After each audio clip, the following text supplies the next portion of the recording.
Ketua DKPP Hedi Lugito memberikan sambutan sekaligus membuka kegiatan diskusi terbatas penguatan lembaga kode etik yang digelar di ruang sidang utama DKPP Jakarta.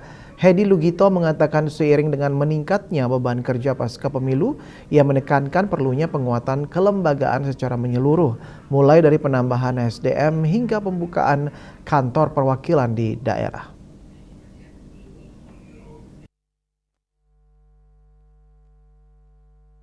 Dalam sambutannya, Ketua Dewan Kehormatan Penyelenggara Pemilu Hedi Lugito memberikan sambutan sekaligus membuka kegiatan diskusi terbatas penguatan lembaga kode etik yang digelar di ruang sidang utama DKPP Jakarta.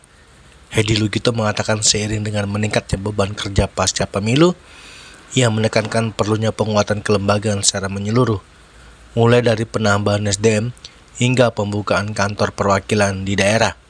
Menurut Hedi, struktur kelembagaan DKPP saat ini masih tergolong kecil dibandingkan dengan volume pengaduan yang masuk.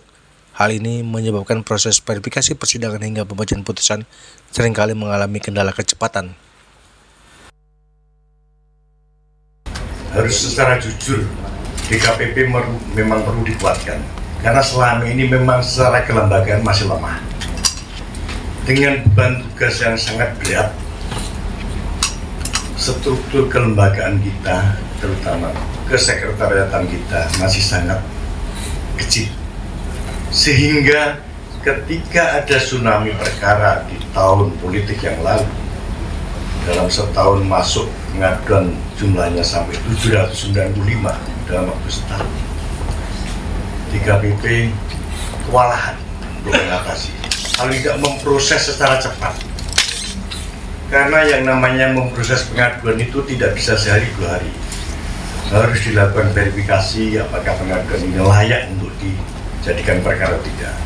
Setelah itu disidangkan. Setelah disidangkan harus membuat putusan. Dan membuat putusan itu tidak bisa dengan AI sekarang. Tidak bisa dengan artificial intelligence. Harus diketik dan secara hati-hati. Karena yang namanya putusan itu harus dibuat secara detail, rinci, dan dengan dasar dari dunia. Sehingga kita membutuhkan jumlah pegawai kita, jumlah tenaga kita. Ketidakseimbangan antara jumlah beban kerja dan personil menjadi sorotan utama. Hedi menjelaskan bahwa standar ideal DKPP seharusnya berada di angka 225 orang, namun realitasnya saat ini hanya diperkuat oleh sekitar 180 personil. Kurangnya SDM memicu evaluasi internal oleh Komisi 2 DPR RI terkait kecepatan penanganan pengaduan. Dari Jakarta, Jeli Suwata dan Ketut Sumadiasa melaporkan.